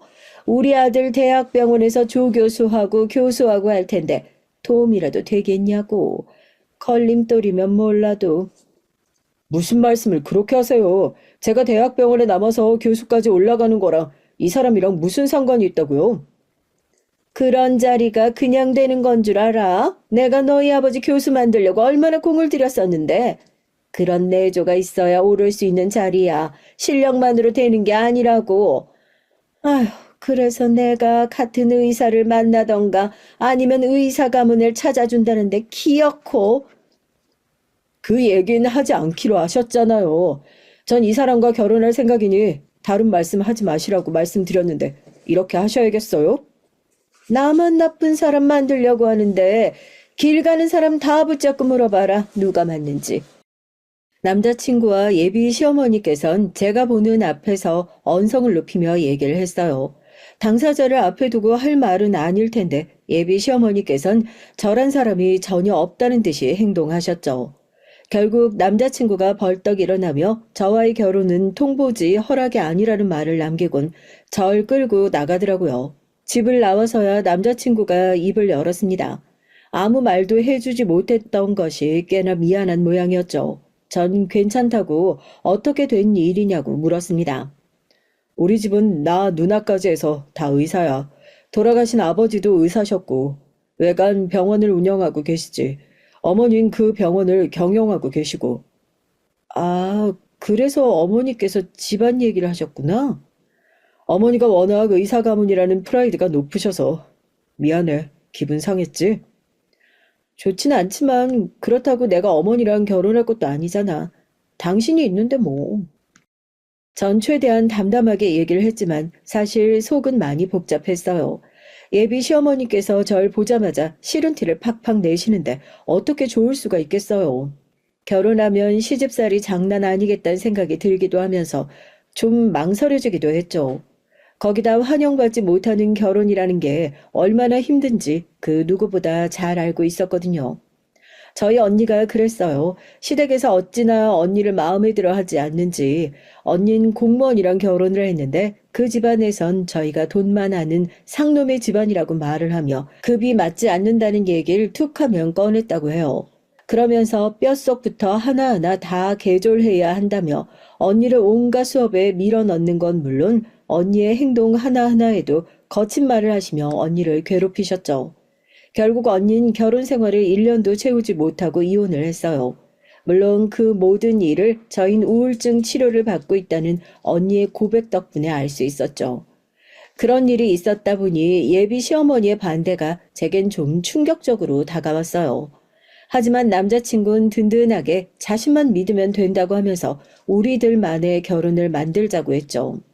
하지만 예비 시어머니께선 뭐든 결정이 나면 바로 행동으로 옮기는 사람이었나 보더라고요. 그렇게 인사를 드리고 나서 일주일도 지나지 않았는데 제가 일하는 곳으로 찾아오셨어요. 전 깜짝 놀랐습니다. 이렇게 연락도 없이 오실 거라고는 상상도 하지 못했거든요. 부르시는 곳으로 나가니 여유롭게 커피를 홀짝이시는 예비 시어머니의 모습이 보였습니다. 전 망설이며 예비 시어머니께 다가갔죠. 예비 시어머니께선 고개를 까딱하시며 제게 자리에 앉으라고 하시더니 한참을 저만 보고 계셨답니다. 전 그런 예비 시어머니의 시선에 눈을 아래로 하곤 가만히 말씀을 기다리고 있었죠. 예비 시어머니께서 찾아오셨다는 소리에 동기들이 무슨 말을 하더라도 가만히 눈을 아래로 하고 있으라고 하더라고요. 대신 절대로 고개는 숙여서는 안 된다고 했죠. 그렇게 하면 뭔가 약해 보일 수 있기 때문이라고 하는데 효과는 모르겠고 우선 시선을 피했답니다. 우리 아들이 어디에 반해서 죽어도 너랑 결혼을 해야 한다고 하는지 모르겠네. 눈이 튀어나올 정도로 미인도 아니고 그렇다고 몸매가 좋은 것도 아니고 비실비실 하는 게 아들은 낳을 수 있을지 모르겠는데 어디 매력이 있어서 나원 참. 그런 말씀하시러 여기까지 오신 건 아니겠죠? 여기까지 무슨 일이세요? 꽤나 당돌한 구석이 있구나 너. 그런 패기는 좀 있어야지. 그래, 너희들이 결혼하는 건 그냥 못 이기는 척 넘어가 줄 테니 제대로 된 성의는 보이도록 하렴. 빈손으로 의사 남편 데려갈 생각은 꿈에도 하지 말란 말이야. 그런 부분은 저와 그이가 결정할 문제죠. 두 사람이 서로 의논해서 현명하게 결정하겠습니다. 현명하게? 그 현명함이 누구한테 유리한데? 솔직히 의사 남편을 데려가면 적어도 13, 5개 이상은 해서 와야 할 것 아니야. 시어머니께선 차는 적어도 2대는 되어야 한다고 하셨으며 집까진 무조건 해와야 한다고 하셨죠. 다행히 남편이 대학병원에서 계속 근무하겠다는 의사를 밝혔으니 병원을 차려줄 필요가 없으니 다행이 아니겠냐고 하시더니 나머진 무조건 가져와야 한다고 하셨어요. 전 당황해서 아무런 말도 할 수가 없었습니다. 언니 시집갈 때도 이런 얘긴 못 들었거든요. 혼수에 대해서 따로 하신 말씀이 없었다고 하던데 이 상황을 무슨 아직 상견례도 하지 않았는데 이렇게 찾아와 얘기를 한다는 것이 제 머리론 전혀 이해가 되지 않았죠. 하지만 예비 시어머니의 말은 끝나지 않았습니다. 다른 가족들한테는 결혼식 당일에 입을 한복이랑 피로연에서 입을 드레스랑 정장 그 정도만 준비하면 되겠다. 나중에 치수 보내줄 테니까 챙기고. 어머니, 말씀 도중에 정말 죄송한데요. 그 부분은 그이와 얘기해서 정하겠습니다. 아직 상견례도 하지 않았는데 너무 앞서가시는 것 같아서요. 우리 아들이 너처럼 시간 남아도는 줄 아니? 미리미리 네가 움직여야 될 거 아니야. 뭐하러 바쁜 사람 붙들고 이 얘기를 해? 내가 시키는 대로 하면 되지. 예비 시어머니께선 잠자코 얘기를 들으라고 하셨지만 전 괜찮다고 하면서 혹시 여기 오신 거 남자친구가 알고 있느냐고 물었죠. 그제야 하시던 말씀을 멈춘 예비 시어머니는 무슨 의도로 그런 걸 묻느냐고 하셨어요. 전 그저 남자친구가 알고 있는지 물었을 뿐인데 왜 의도를 따지시냐고 반문했죠. 예비 시어머니께선 한동안 말씀 대신 절 노려보기만 하셨어요. 전 등에 소름이 돋았지만 차분하게 예비 시어머니를 마주보곤 이런 중요한 것들은 남자친구와 의논을 해서 정리하겠다고 다시 한번 강조했습니다. 알려주신 것들은 충분히 참고하겠다는 말도 했고요. 예비 시어머니께선 아랫입술을 세게 깨물곤 좋게 봐주려고 했더니 자기 무덤을 스스로 파고 있다고 하시면서 벌떡 자리에서 일어나셨어요. 그러곤 오늘 얘기는 없었던 것으로 하겠다고 하셨죠. 전 당연히 모든 일을 남자친구에게 말했어요. 제 얘기에 남자친구의 얼굴은 삽시간에 붉어졌죠. 내가 다시는 자기 못 찾아가도록 할게. 진짜 이런 일 겪게 해서 정말 미안해. 괜찮다는 얘긴 못하겠는데 이것도 어차피 넘어야 하는 산이라면 피할 수만 있는 건 아니니까 어쩔 수 없다고 생각하지 뭐. 그래, 내가 중간에서 잘할게. 진짜 미안해. 이런 일 겪게 해서. 놀라긴 했지만 괜찮아. 어머니도 시간이 지나면 달라지시겠지. 전 남자친구에게 시어머니께서도 달라지실 것이라고 말했지만 전 어렴풋하게나마 그런 일은 없지 않을까 싶었어요. 사람이 쉽게 변하면 누가 고생을 하겠냐고요. 하지만 그래도 남자친구가 너무 미안해하는 얼굴을 하자 어떻게든 위로를 해주고 싶었죠. 그런데 그 일이 있고 나자 정말 예비 시어머니에게서 연락이 없더라고요. 남자친구가 한마디를 한 것인지 아니면 알아서 하겠다는 저의 말을 못 이기는 척 받아들여 주셨는진 어느 쪽인진 모르겠지만 말이죠. 그렇게 예비 시어머니와의 만남이 있고 보름이 흘렀습니다. 예비 시어머니께서 저녁을 함께 하자고 집으로 초대를 하셨어요. 전 무슨 꿍꿍이라도 있는 건 아닐까 살짝 긴장했지만 그렇다고 거절할 명분이 있는 것도 아니라 기쁘게 가겠다고 했습니다. 역시나 예비 시어머니께선 만만한 분이 아니셨죠. 저녁을 하자 초대를 하셨는데 정말 아무것도 없더라고요. 저녁은커녕 주방이 깨끗하기만 했죠. 예비 시어머니께선 남자친구가 좋아하는 걸 가르쳐주고 싶다고 하시면서 자신과 함께 저녁 준비를 하자고 하셨어요. 제게 재료 손질을 좀 하라고 하시더니 곁에서 칼질하는 걸 세심하게 보고 계시더라고요. 뭐든 좋으니 꼬투리가 잡혀라 하는 눈으로 말이죠. 하지만 예비 시어머니께서 전혀 생각하지 못한 것이 있다면 제가 유학 생활을 하면서 초반 한 달을 제외하곤 제가 다 한식을 만들어 먹었다는 것이에요. 전 능숙하게 칼질을 시작했죠. 예비 시어머니께선 그런 저의 손놀림에 꽤나 놀란 얼굴을 하셨습니다. 전 야채를 손질하고 뭘 하면 되겠느냐고 물었어요. 예비 시어머니께선 남자친구가 생선구이를 좋아하니 생선을 손질하라고 하셨죠. 전 비린내를 싫어하긴 하지만 이를 악물고 구이용으로 손질까지 마쳤답니다. 예비 시어머니께선 제가 생선배를 따서 손질할 것이라고는 생각지도 못하셨는지 당황하시는 기색이 역력했어요. 그렇게 예비 시어머니의 주방 기강 잡긴 이대로 실패인가 싶었죠. 하지만 무슨 일이든 반전이 있기 마련이잖아요. 예비 시어머니께선 남자친구가 꼬막을 좋아한다고 하시면서 꼬막 무침을 하자고 하시는데 제게 맛을 좀 보라고 하시더라고요. 맛을 봐야 다음에도 해줄 수 있지 않겠느냐고 말이죠. 전 조심스럽게 야채를 입에 넣어봤습니다. 확실히 맛이 있더라고요. 감칠맛이 나는 게 배워두면 좋기는 하겠다 싶었죠. 그런데 그때였습니다. 예비 시어머니께선 제게 뭐 하는 짓이냐고 호통을 치셨어요. 아니 내가 맛을 보고 기억해두라고 했는데 지금 뭐하니? 먹었어요 어머니. 진짜 감칠맛이 너무 좋은데요? 꼬막을 먹어봐야 양념 잘 들어갔는지 알지. 지금 야채 몇 개 주워 먹고 맛있다는 소리가 나와? 어서 제대로 먹어보고 똑바로 기억하렴. 어머니, 제가 갑각류 알레르기가 있어서요. 조개류의 음식을 먹으면 안 되거든요. 전 예비 시어머니에게 제가 꼬막이 아닌 야채를 먹어본 것에 대해 말씀을 드렸죠. 하지만 예비 시어머니의 반응이 가관이었습니다. 어떻게 이럴 수가 있나 소리가 저절로 나왔어요. 예비 시어머니께선 그게 무슨 상관이냐는 얼굴로 쓸데없는 소리 하지 말고 먹어보라고 하셨죠. 전 다시금 알레르기가 있어서 안 된다고 했어요. 알레르기가 뭐? 많이도 아니고 잠깐 맛만 보라는데 무슨 죽을 것처럼 얘기를 하니? 먹고 힘들면 들고 다니는 약 먹어주면 될 일 아니야. 너 약도 안 들고 다니니? 어머니, 그것과는 상관없어요. 뻔히 먹으면 위험하다는 사실을 아는데 왜 제가 먹어야 돼요? 넌 내 말을 뭐로 듣고 있니? 내 아들이 좋아한다니까. 제대로 맛을 기억하고 만드는 방법을 배워가야 할 것 아니야.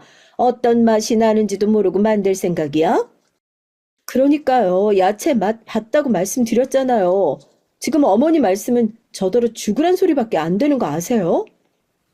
짜증이 난 제가 조금 강한 어투로 말했죠. 그제야 예비 시어머니께선 누굴 살인자로 몰고 있느냐며 기분 나쁜 티를 팍팍 내셨죠. 그러고 나지 결혼도 하지 않은 며느리가 벌써부터 시어머니 머리 꼭대기에 올라오려고 한다고 화를 내셨습니다. 결국 하고 계시던 앞치마를 던지고는 마음대로 하라고 하면서 방으로 들어가 버리셨어요. 전 예비 시어머니가 화를 내시는 이유를 조금도 짐작할 수 없었죠. 도대체 어느 부분에서 화를 내시는 포인트인지 모르겠더라고요. 전 담담하게 하던 음식을 냉장고에 정리해서 넣곤 예비 시어머니에게 가보겠다고 하면서 집을 나왔습니다. 그날 늦은 저녁 남자친구가 예비 시어머니와 무슨 일이 있었느냐고 전화가 왔어요. 어머니가 당신한테 무슨 해코지한 건 아니지? 어머니 지금 중리산이 하시면서 난린데 설마 당신한테까지 함부로 하신 건 아니겠지? 내가 알레르기가 있다고 설명을 드렸는데도 무조건 먹어보라고 하신 것을 제외하곤 딱히. 제 말에 남자친구는 숨을 몰아쉬며 그게 무슨 소리냐고 캐묻기 시작했어요. 전 있었던 일에 대해 얘기를 하고는 앞으로 예비 시어머니께서 집으로 부르셔도 가지 않겠다고 말했죠. 그리고 남자친구에게 빨리 결혼해서 독립을 완벽하게 하는 것이 좋겠다고 말했답니다. 남자친구는 앞으로 예비 시어머니와 따로 만나는 자리는 만들지 말라고 하더군요. 전 그렇게 하겠다고 했죠. 사실 이때 결혼을 엎었어야 했던 것이 맞는데 결국은 남자친구가 좋아서 차마 헤어지자는 말을 못했답니다. 하지만 예비 시어머니의 괴팍함은 여기서 끝이 아니었어요. 얼마 뒤 예비 시어머니는 자신이 실수한 것 같다고 하시면서 제게 미안하다고 사과를 하시더라고요. 전혀 생각지도 못했는데 이게 무슨 일인가 했죠. 그래도 사과는 하시니까 받기는 했지만 찝찝함을 감출 수가 없었죠. 예비 시어머니는 너무 미안해서 식사라도 대접하고 싶다고 하시면서 절 유명 레스토랑으로 불러내셨습니다. 전 미심쩍은 마음으로 약속 장소로 나갔어요. 그리고는 깜짝 놀라서 움직일 수가 없었답니다. 예비 시어머니가 부르신 곳은 남자친구가 일하는 병원 의사의 아내들이 모여서 식사를 하는 자리였던 것이었어요. 아직까지 남자친구와 함께 이런 자리에 가본 적이 없던 절 위아래로 훑어보는 사람들의 시선을 고스란히 혼자서 견뎌야 했죠. 예비 시어머니는 사람들을 소개시켜 주면서 앞으로는 제가 다 챙겨야 한다고 하셨습니다. 아직 배울 게 많으니까 사모님들이 많이 가르쳐 주세요. 어머, 시어머니께서 얼마나 훌륭하신 분인데 저희가 뭘 하겠어요. 요즘 애들이 어디 시어머니 말 듣나요? 자기들끼리 한다고 큰 소리나 치고 저는 뒷방 늙으니 밖에 더 하겠나 싶어요. 무서워서 무슨 말을 못하겠더라고요. 결혼 준비하면서 도와주고 싶어서 얘기 꺼냈다가 한 소리 하는데 아우. 어머, 그렇게 안 보이는데 이래서 사람들일 땐 집안해보라고 하잖아요. 아쉬우시겠어요. 강 교수님이 그렇게 탐내시던데. 예비 시어머니의 말 하나에 전 졸지에 어른 공경조차도 하지 못하는 여자로 낙인 찍혀버렸어요. 다들 제게 모르는 것은 배워야 하는 것이 아니냐는 말부터 시작해서 집에서 못 배운 티를 이렇게 내는 건 아니라는 등의 말을 쏟아냈죠. 정말 아주 미칠 것 같더라고요. 전 몸이 불편하다는 이유를 들어 자리를 벗어났지만 등 뒤로 역시나 가문이 중요하단 말들이 따라왔답니다. 이 일이 있고 나니 상견례고 뭐고 다 때려치우고 싶은 마음이 가득했어요. 내가 꼭 이 결혼을 해야 하나 의문이 들기도 했고요. 하지만 남자친구의 미안해하는 얼굴과 이 고비만 넘기면 우리 둘이 행복할 수 있다는 바보 같은 행복 회로를 돌리며 참았죠.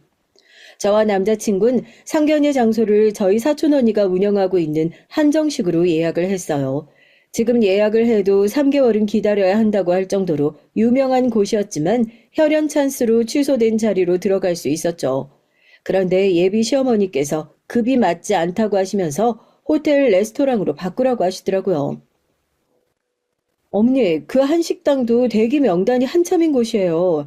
취소 자리가 생겨서 겨우 잡은 곳인데 마음에 안 드세요? 그런 마음에 들 줄 알았니? 아니, 한식당이 뭐야, 한식당이? 예약자가 백날 많아 봐라. 다 필요 없으니 무조건 호텔, 그것도 스카이 라운지로 잡으렴. 그 정도는 돼야 우리 아들 레벨에 맞지 않겠어? 죄송해요, 어머니. 그이가 이 한식당을 진짜 좋아하거든요. 이번에도 그이가 좋아하는 곳으로 해서 예약을 했는데 어머니 마음에 안 드실 거라고는 생각하지 못했네요. 거기다 이미 결정을 다 한 상태라 이제 와서 바꿀 수가 없거든요. 바꿀 수가 없긴 왜 바꿀 수가 없단 말이야? 취소하고 호텔로 정하면 되잖아. 이틀 남겨두고 어떻게 그렇게 해요? 어머니, 호텔 스카이 라운지는 다음에 제가 따로 모시고 갈 테니까 이번에 그냥 한식당으로 와주세요. 예비 시어머니께선 자신을 어떻게 이렇게 무시할 수 있냐고 하시며 자기가 원하는 곳으로 옮기지 않으면 상견례 날에 가지 않겠다고 하셨어요. 예비 시어머니 생각엔 그렇게 말을 하면 제가 쩔쩔거리며 예비 시어머니가 원하는 대로 움직여줄 것이라고 생각했나 봐요. 하지만 어림도 없죠. 전 어쩔 수 없지 않겠냐고 말하며 예비 시어머니께서 오시지 않더라도 다른 가족들이 대신하면 그것으로 그냥 상견례 한 것으로 알겠다고 했죠. 예비 시어머니께서는 지금 무슨 말을 하는 것이냐며 저더러 싹수가 노랗다고 소리를 지르셨어요. 전 끝까지 담담하게 그럼 그날 뵙겠다고 말씀드리곤 전화를 끊어버렸답니다. 이렇게 시작부터 삐걱거린 상견례는 당일이 되어 더 난리였어요. 예비 시어머니께선 등장부터 시작해서 잠시도 쉬지 않고 투덜거리셨죠. 음식 맛을 타박하는 건 기본이요. 이런 허접한 곳을 예약한 저의 안목을 어쩌면 좋으냔 소리도 하시더라고요. 정말이지 어처구니가 없었죠. 아버지와 어머니께서는 좋은 날인데 굳이 그렇게 나쁜 소리 하실 필요 있으시냐며 점잖게 말씀하셨지만 예비 시어머니는 멈추질 못하셨습니다. 거기에 기름을 붓는 격으로 남자친구가 앞으로 결혼을 준비하면서 가장 중요한 건 당사자의 의견 아니냐고 두 사람이 서로 얘기해서 결정하겠으니 그저 지켜만 봐주셨으면 좋겠다고 말했죠. 예비 시어머니께선 무슨 의도로 하는 말이냐고 바로 물어보시더군요. 우리가 알아서 결혼식 준비를 할 테니 양가 부모님은 불안하시더라도 믿고 지켜봐 주셨으면 좋겠다는 소리예요. 예물이니 혼수니 그런 것들 다 우리가 의논해서 결정하겠습니다. 혼수나 예물은 집안이 주고받는 건데 어떻게 어른들이 가만히 있을 수 있단 말이니? 안 그렇습니까, 사돈? 어른들이 나서서 진행해야 하는 것들이 있는데 그걸 아이들한테만 맡겨둘 순 없죠. 글쎄요. 저희는 큰애 시집 보낼 때도 그랬지만 요즘 아이들은 자기들 생각이 뚜렷해서요. 전 아이들이 원하는 대로 했으면 좋겠네요. 예비 시어머니께서는 저희 어머니의 말씀에 할 말을 잃으셨는지 입만 떡하니 벌리고 가만히 있으셨어요. 그리고는 더 이상 할 말도 없는데 이만 일어나야겠다고 하시면서 벌떡 일어나 자리를 박차고 나가셨죠. 그 모습에 저희 부모님은 기분 나쁜 티가 역력하셨지만 우리도 일어나자고 하시며 제게 집에서 보자는 말씀만 남기고 가셨답니다. 남자친구는 예비 시어머니 때문에 미칠 것 같다고 하면서 한숨을 내셨고 그런 남자친구의 어깨를 두드려주는 것이 제가 할 수 있는 전부였죠. 아니나 다를까 집에 도착한 전 바로 부모님께 불려갔습니다. 두 분은 꼭 이런 결혼을 해야 하느냐고 하셨죠. 남자친구가 믿음직스럽고 좋은 사람인 건 알겠지만 예비 시어머니가 너무하지 않느냐고 한숨을 쉬시더군요. 제가 과연 견디고 살 수 있을지가 의문이라고 하시면서 아무리 사랑이 좋아도 결혼은 지방과 하는 것이니 생각을 다시 해보라고 하시더라고요. 차마 대놓고 파혼하라는 말씀은 못하시고 제게 빙빙 돌려 말씀하시는데 그 마음이 이해가 돼서 죄송한 마음이 더 커졌죠. 전 생각해 보겠다고 말씀드리곤 제 방으로 돌아왔답니다. 전 이때부터였어요. 진지하게 파혼을 고민했던 것이 말이죠. 이런 제 고민을 정말이지 가볍게 해줄 만한 사건이 일어났는데요. 상견례 당일에 나오지 않았던 예비 신우가 제게 따로 하고 싶은 말이 있다고 봤으면 좋겠다고 하더라고요. 예비 신우인 집에 처음 인사를 드리러 갔을 때 처음 악수를 청한 것을 제외하곤 다른 말이 없었어요. 그래서 너무나도 의외의 연락에 조금은 어리둥절하게 약속 장소로 나갔죠. 두 번째 보는 얼굴이지만 진짜 남자친구를 많이 닮았더라고요. 피부과 의사라고 들었는데 그 때문인지 뭔가 화려하다는 느낌을 받았습니다. 물론 저의 선입견일 수도 있겠지만 말이죠. 예비 신우는 자신이 알아서 적당히 시켰다고 하곤 밖에서 보니 그때와 느낌이 좀 다르다고 먼저 얘기를 꺼내셨죠. 그날 참 순하고 사람이 착해 보인다고 많이 생각했는데 이렇게 보니 또 아니네. 그런가요? 아마 일하는 도중에 나와서 그렇게 보이시는 것 같네요. 상견례 때 못 오신다고 연락 받았어요. 많이 바쁘셨다고요? 그러니까 내가 갔어야 됐는데 그래서 건방진 소리나 하는 그 주둥이를 확 잡아 째주는 건데 말이야. 전 순간 제 귀를 의심했습니다. 방금 내가 무슨 소리를 들었지 싶었죠. 지금 예비 신우이가 주둥이를 잡아 째겠다고 했던 것 같은데 진짜 그 말이 저를 향한 것인가 싶더라고요. 당황하는 저와 다르게 예비 신우인 담담하게 눈앞에 커피를 마시며 저를 보곤 빙긋 웃더라고요. 많이 놀랐어? 말이 아닌 걸 내뱉는데 그럼 그걸 그냥 두면 되겠어? 아니 어느 집안에서 결혼을 자식들 손에 맡겨 산다 그래? 아무리 못 배워 처먹은 집안이라 하더라도 그렇게는 아니지. 정확하게 해올 건 해오고 받을 건 받고 안 그래? 저흰 그렇게 결혼하고 싶지 않아서요. 두 사람의 결혼인데 왜 우리 둘의 생각대로 하면 안 된다고 하시는지 모르겠네요. 물론 바쁘겠지만 그 정도 시간은 충분히 낼 수 있거든요. 그이도 저도. 말귀를 전혀 못 알아먹는구나. 그래, 뭐 두 사람이 의논해서 정하는 건 좋지. 하지만 그건 상놈의 집안에서나 하는 짓거리라고. 우리 집안에선 있을 수 없는 일이니까 헛물 들이키지 말고 엄마가 적어주는 대로 준비해와. 손에 땀이 차는 것이 느껴졌습니다. 온 몸이 덜덜 떨리는 기분이었죠. 눈앞에 앉아있는 예비 신우가 무서워서가 아니었어요. 치밀어 오르는 화를 가라앉히기가 힘들었기 때문이었죠. 전 최대한 언성을 높이지 않으며 예비 신우에게 말했습니다. 몇 번을 다시 물어보셔도 소용없을 것이라고 말이죠. 예비 신우는 피식 웃음을 짓더니 적당히 하고 시키는 대로 하라고 하더니 괜히 고집 부리다가 된통 당하지 말라는 말을 남기곤 가버리셨어요. 그렇게 예비 신우이와의 만남을 뒤로하고 전 확실하게 파혼을 해야겠다는 생각으로 마음을 굳혔습니다. 예비 시어머니의 예비 시누이까지 정상인 인간들이 하나도 없는데 어떻게 결혼을 하겠어요. 듣고 계시는 분들도 생각해 보세요. 한 사람은 엄청난 혼수를 요구하면서 의사 아들을 데려가는 값을 하라고 하고 한 사람은 적당히 숙이고 들어오라고 하고 어느 쪽이든 최악인 건 변함이 없었죠. 전 남자친구가 해외 세미나에서 돌아오는 대로 파혼을 하겠노라 다짐을 하고 혼자서 정리를 시작했답니다. 그것도 모르는 예비 시어머니께선 혼수 품목을 보내오셨죠. 진짜 입이 저절로 떡 벌어지더군요. 저희 집 형편으로 못할 건 아니지만 요즘 시대에도 이런 걸 요구하는 집이 있구나 싶더라고요. 30평 이상의 아파트는 무조건 남자친구 명의로 해서 준비해 오라고 하는 건 물론이고 그 안에 들어가는 가전제품들도 빼곡하게 적혀 있었어요. 그중에 더 기가 찬 건 중간중간 같은 제품을 2개씩, 3개씩 적어두기도 했다는 것이죠. 딱 봐도 예비 시어머니와 예비 시누이의 몫이었습니다. 그러면서 예물론 고작 진주 세트와 다이아몬드 세트가 전부더라고요. 예비 시어머니의 말에 의하면 자기도 시어머니에게 물려받은 것이라고 하면서 그 어떤 보석보다도 빛나고 의미 있는 것이니 다른 보석은 뭐가 더 필요하겠냐고 큰 소리를 치셨죠. 참 할 말이 없더라고요. 전 예비 시어머니의 헛소리를 묵묵하게 듣고만 있었습니다. 그저 남자친구가 돌아오기만을 기다리고 있었죠. 하지만 예비 시어머니의 성격이 급한 건지 아니면 정말 이 집안이 저희와 문제가 있는 건지 남자친구를 기다리는 것도 없이 예비 시어머니께서 먼저 파혼 얘기를 꺼내셨어요. 그날은 봉사활동이 있는 날이었습니다. 오랜만에 아버지와 함께 퇴근할 생각으로 아버지가 계시는 회사로 향했죠. 아버지도 그날은 직원 복지 차원에서 회사 앞에서 직원들에게 줄 붕어빵을 굽고 계셨거든요. 아버지께서는 한 달에 한 번씩 이벤트로 여러 행사를 하셨는데 겨울이 되면 꼭 군고구마와 붕어빵을 제공하셨습니다. 생각보다 반응이 좋더라고요. 다들 재밌어 하면서 꼭 먹으러 나온답니다.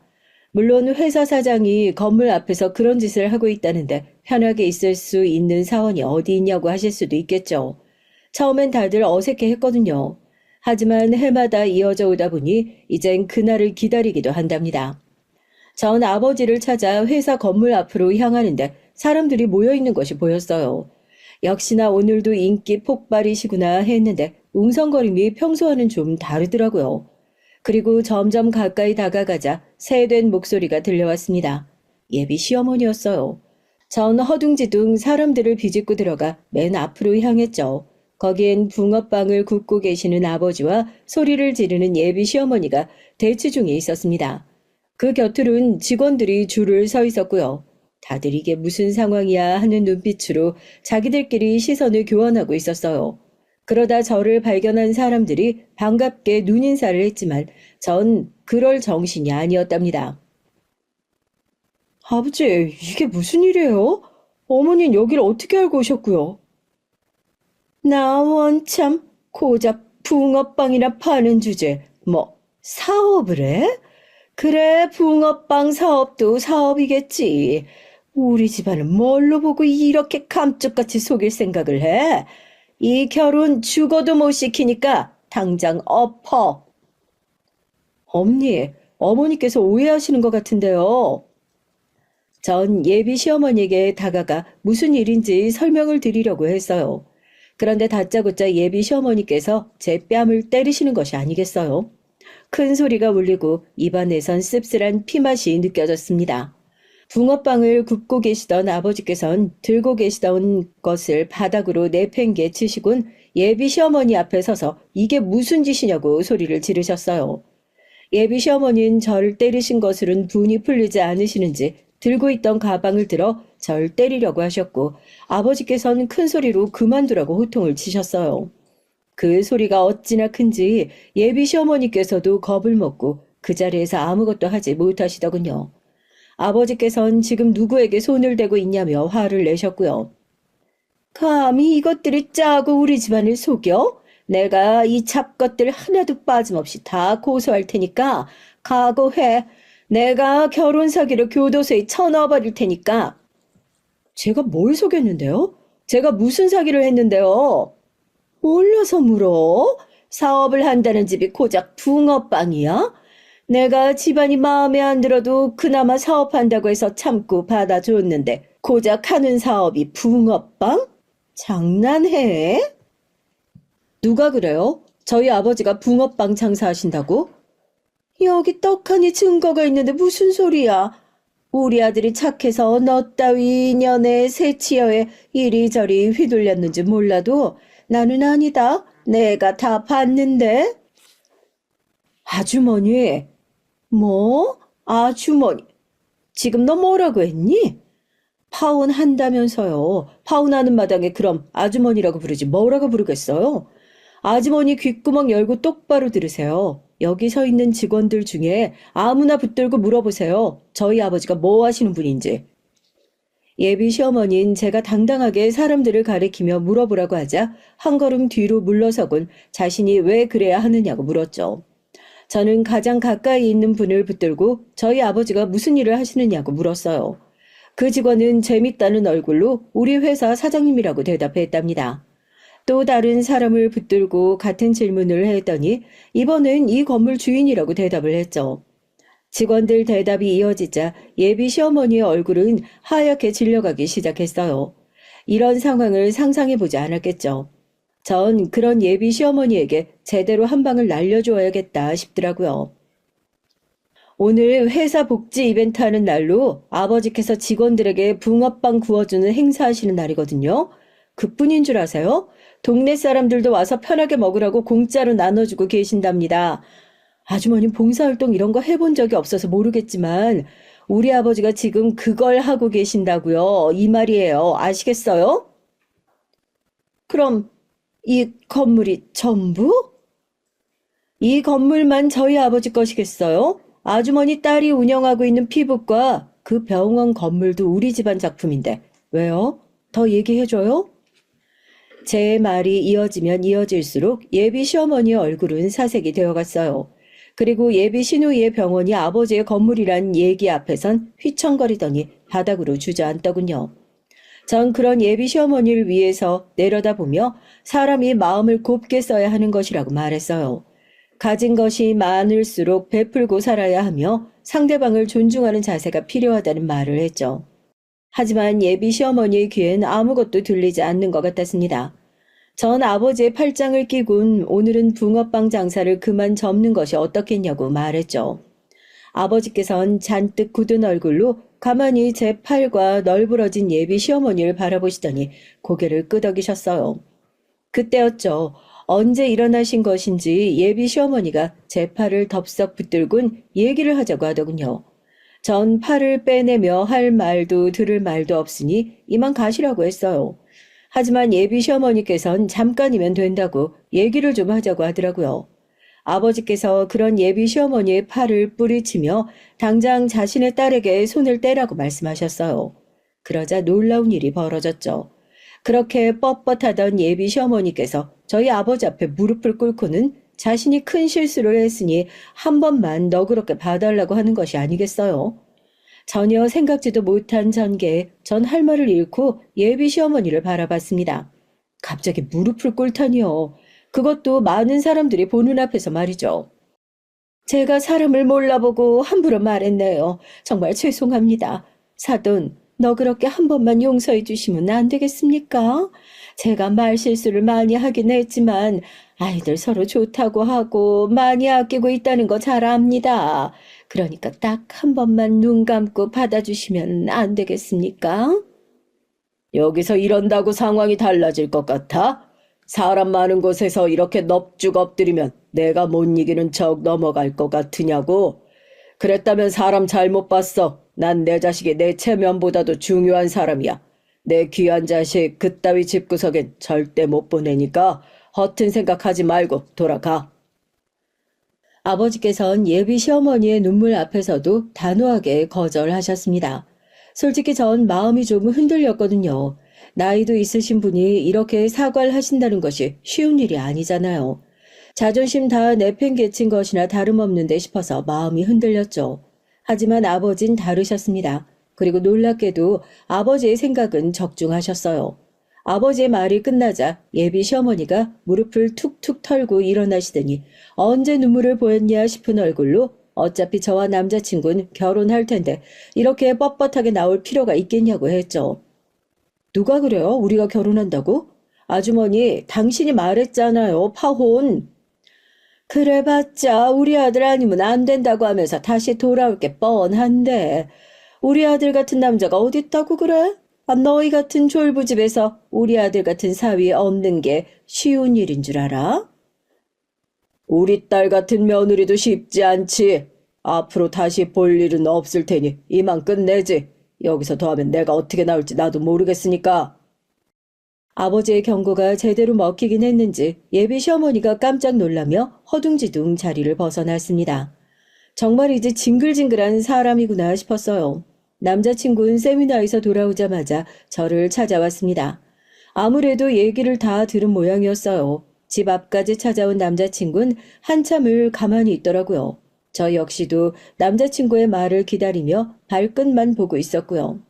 얼마의 시간이 흘렀을까 남자친구가 어렵게 입을 열었죠. 이대로 끝나는 게 맞는데 말이 잘 안 나오네. 알아. 그래도 해야지. 파혼. 그래, 파혼. 어머니의 누나까지 다 미안해. 너한테 가장 숨기고 싶은 모습이었는데 끝까지 이렇게 되네. 이해해. 당신이 왜 가족들을 소개시켜주고 싶지 않았는지. 남자친구는 무겁게 고개를 끄덕이고는 그동안 행복했다고 말하며 잘 지내라고 하고는 저를 꼭 안아주고 그대로 돌아서서 가버렸어요. 전 그런 남자친구를 가볍게 마주 안아준 걸 제외하곤 아무 말 하지 않고 그냥 멀어지는 뒷모습을 보고만 있었죠. 그렇게 전 남자친구와 파혼을 했습니다. 하지만 이대로 끝일 줄 알았는데 아니더라고요. 남자친구와 두 사람의 문제가 아닌 가족이 얽혀있는 부분이다 보니 마음 정리하는 게 쉽지 않았어요. 그래서 바쁘다 보면 다른 생각은 하지 않겠거니 싶어서 하던 일을 그만두고 평소 그렇게 원하던 네일샵을 오픈하기로 했죠. 하지만 우리의 헤어짐은 남자친구와 저희 집안만의 생각이었더라고요. 얼마 안 있어 예비 시누이가 오픈 준비로 한창인 네일샵에 나타났습니다. 전 제 앞에 다시 나타날 수 있다고 전혀 생각하지 않았기 때문에 충격받은 얼굴로 예비 시누이를 바라봤죠. 예비 신우는 여기저기 둘러보고는 깔끔하게 잘하고 있다는 원치도 않는 칭찬을 하더니 저더러 커피나 한잔 하자고 했어요. 전 같이 마실 사이는 아닌 것 같으니 할 말 있으면 그냥 하라고 했죠. 그만큼 튕겼으면 충분한 것 같으니까 이제 그만 결혼 준비해. 우리 동생 너 때문에 밥도 제대로 안 먹고 나랑 엄마 얼굴은 보기도 싫다고 하면서 집 나갔으니까. 그래서요? 그게 나랑 무슨 상관이 있다고요? 우리 파혼했고 서로 미련 없이 헤어지기로 했으니까 나한테 와서 이런 말 해봤자 소용없어요.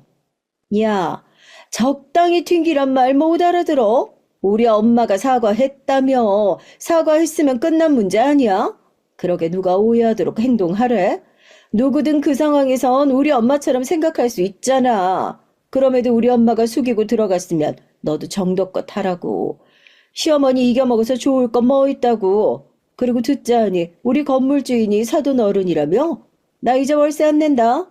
설마 사돈한테 월세 받을 생각은 아니지? 진작 알았으면 월세 굳었을 텐데. 아우, 그걸 왜 이제서 말해? 전 자꾸만 터지는 헛웃음을 참기 힘들었습니다. 아니, 어떻게 엄마와 딸이 이렇게 상대방의 말은 듣지도 않고 자기가 하고 싶은 말만 하는지 역시 유전자의 힘인가 싶었죠. 전 예비 신우처럼 똑같은 자세로 삐딱하게 섰어요. 그러곤 존대는 개나 줘버리자 싶은 마음으로 말했죠. 야, 내가 몇 번을 말해. 싫다니까? 결혼 안 한다고. 내가 지금 고작 너랑 아주머니 기죽이려고 이런 행동하는 거 같니? 내가 미쳤어? 그럼 비생산적인 행동이라 하고 있게. 미쳤어? 지금 너 누구한테? 너 말귀 그렇게 못 알아쳐먹어서 의사는 어떻게 하고 있니? 제 말에 예비 신우의 얼굴은 금방이라도 터질 것처럼 붉어졌죠. 전 아랑곳하지 않고 예비 신우의 어깨를 손가락으로 툭툭 치며 말했습니다. 예비 신우인 몸을 가누지 못하고 휘청거리더니 짝다리를 짚고 있던 몸을 바로 세웠죠. 뭐, 네가 먼저 얘기 꺼냈으니까 내가 말하는데 지금처럼 그대로 월세 내고 싶거든. 그냥 나 죽었다 하고 사라져. 알아보니까 너 계약 얼마 안 남았더라? 여기서 자꾸 헛소리하면 확 쫓아내버릴 테니까 그대로 몸 돌려서 나가라고. 알겠어? 누구 마음대로 네가 나가라고 하면 내가 나가야 돼? 재계약을 안 한다니까. 우리가 안 하겠다는데 네가 뭐라고 버티는데? 내 말 가볍게 듣지 마. 잘 운영하던 병원 날리고 싶지 않으면. 제 말에 예비 신우인 횡설수설하더니 허겁지겁 밖으로 나가버렸어요. 그 뒷모습이 얼마나 웃기던지 저도 모르게 큰 웃음이 터져 나왔죠. 남자친구와의 이별로 힘들었던 마음이 한없이 가벼워지는 순간이기도 했답니다. 물론 가끔이지만 아직도 남자친구가 생각이 나요. 함께 했던 것들이 너무 많은 탓이겠죠. 그래도 점점 무뎌지는지 처음만큼 슬프진 않네요. 언젠간 제게도 좋은 사람이 나타나겠죠. 그땐 이번 같은 일을 겪지 않았으면 좋겠네요. 끝까지 들어주셔서 정말 감사드립니다.